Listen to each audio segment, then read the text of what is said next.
Olá pessoal, neste vídeo vamos a falar sobre a função inversa de uma função. Primeiro, vamos a relembrar as definições de uma função injetora, sobrejetora e bijetora. Dizemos que uma função é injetora se verifica o seguinte: para quaisquer dois elementos do domínio distintos, devemos ter que suas imagens devem ser distintas. Ou equivalentemente, tomando dois números do domínio e supondo que suas imagens coincidam, a função é injetora se essa condição implica que x1 seja igual a x2. Agora, dizemos que f é sobrejetora se sua imagem é precisamente o contradomínio da função. Finalmente, f é bijetora se f for injetora e sobrejetora. Agora, uma função injetora pode ser caracterizada através do seu gráfico. Para isto, utiliza-se o teste da reta horizontal. Ele afirma que uma função é injetora se e somente se seu gráfico é cortado no máximo uma única vez por qualquer reta horizontal.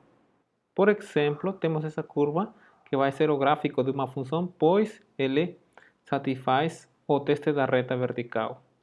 Vemos que esse gráfico não satisfaz o teste da reta horizontal, pois se tomarmos, por exemplo, a seguinte reta horizontal, vemos que essa reta intersecta a curva em 3 pontos. Logo, essa curva vai ser o gráfico de uma função que não é injetora.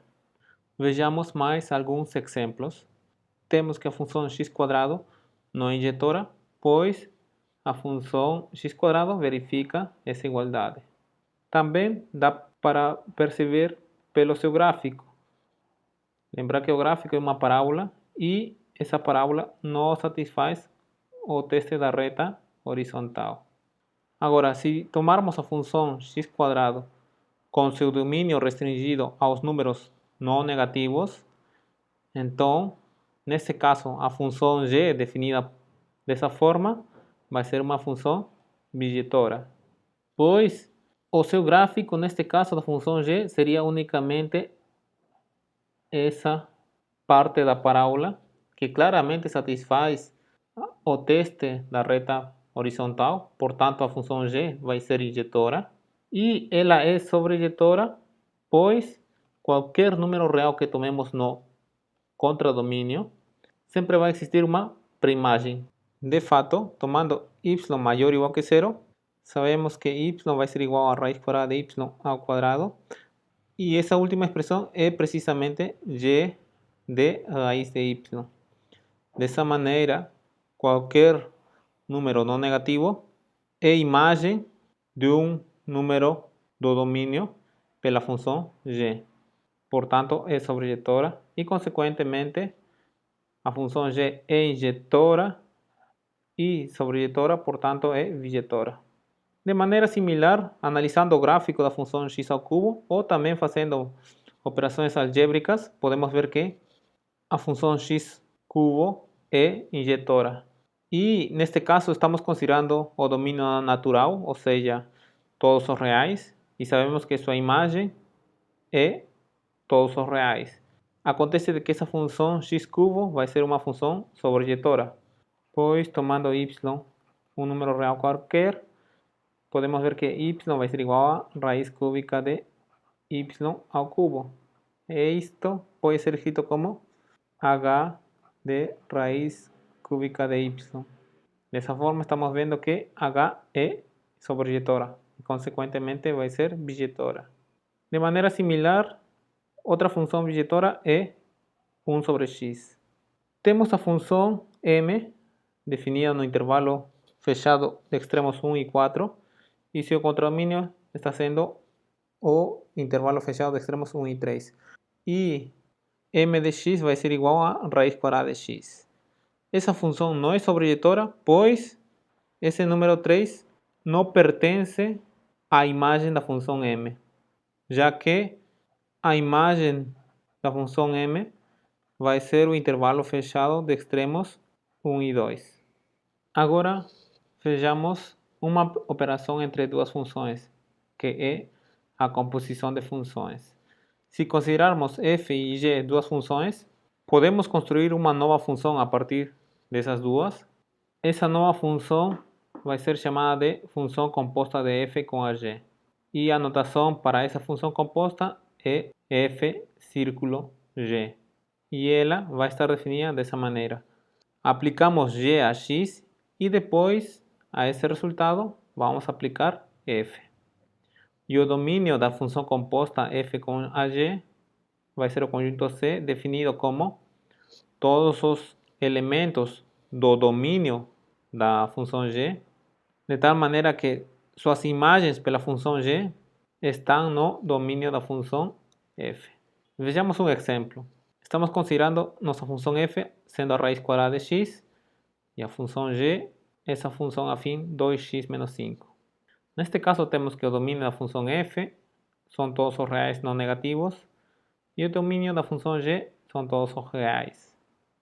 Vamos primeiro calcular a função f composta com a g. Então, primeiro calculamos a função g em x. Isto vai nos dar 2x menos 5. E a esse resultado vamos aplicar a função f. A nossa função f toma raiz quadrada de todo o que estiver dentro dos parênteses, que neste caso seria raiz quadrada de 2x menos 5. Essa seria a lei de formação da função f composta com a g. E a lei da formação da g composta com a f, neste caso, primeiro calculamos f de x, que é raiz quadrada de x, e agora esse resultado vai ser avaliado através da função g. G de raiz quadrada de x seria 2 raiz quadrada de x menos 5. O domínio da função f composta com a g seria todos os x que estão no domínio da função g. O domínio da função g são todos os reais, por isso temos isto. De tal forma que as imagens desses elementos devem estar no domínio da função f. G de x é 2x menos 5. O domínio da f são todos os números reais não negativos, ou seja, maiores ou iguais que zero. Portanto, temos que o domínio da função f composta com a g é todos os reais que são maiores ou iguais que 5 meios. O domínio da função g composta com a f vai ser todos os reais que estão no domínio da f, de tal forma que f de x deve estar no domínio da função g. Domínio da f são todos os reais não negativos. F de x é raiz quadrada de x, mas raiz quadrada é sempre um número real não negativo. Portanto, todos os x desse intervalo verificam essa condição. Consequentemente, o domínio da função g composta com f é todos os reais não negativos. Note-se que o domínio das funções compostas pode ser calculado como o domínio natural da função resultante ao fazer a operação composição.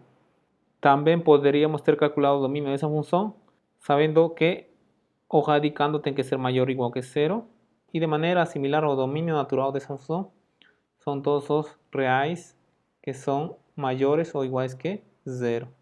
Tendo revisado o conceito de composição de funções, agora vamos a definir o que vai ser chamado de função inversa. Primeiro, dizemos que uma função com domínio D e contradomínio E é inversível se existir uma função g com domínio igual ao contradomínio da função f e o contradomínio da função g vai ser o domínio da função f, tal que a função composta de f com a g avaliada em y vai ser igual a y para todo y no domínio da função g. E também deve verificar que a função composta de g com a f avaliada em x deve ser igual a x para todo x que está no domínio da função f. Essa função g, que verifica essas duas igualdades, é chamada de função inversa da função f. E a notação para a função inversa da f é f menos 1. esse menos 1 na notação da função inversa da f não deve ser confundido com um expoente, ou seja, f menos 1 de x não significa 1 dividido por f de x. É importante ter isto em mente. Uma maneira equivalente de saber se uma função é inversível é sabendo se essa função é bijetora ou se é sobrejetora e monótona, ou seja, é sobrejetora e crescente ou é sobrejetora e decrescente. Uma vez que temos reconhecido que uma função é inversível, o seguinte problema é determinar a função inversa da f. Para isto existe 3 passos para determinar a regra da definição da função inversa. Primeiro, escrevemos a equação y igual a f de x, depois isolamos x para escrever x em termos de y. E finalmente, para obter a regra da definição da função inversa como função de x, a esse resultado que obtivemos no passo 2, vamos a trocar x por y. E o que vamos a obter vai ser a equação resultante y igual a função inversa de f de x.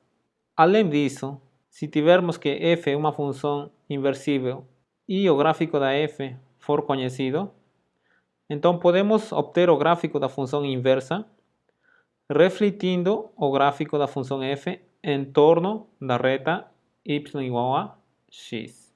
Por exemplo, na seguinte figura temos essa reta é a reta y igual a x. E suponhamos que temos nossa função f cujo gráfico é dado pela curva em azul.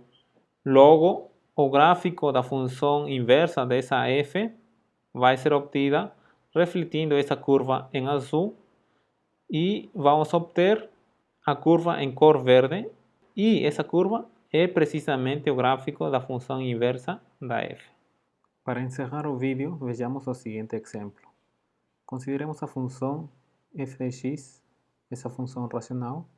Essa função tem domínio de todos os reais, exceto o 1. E vemos que f pode ser reescrita da seguinte forma.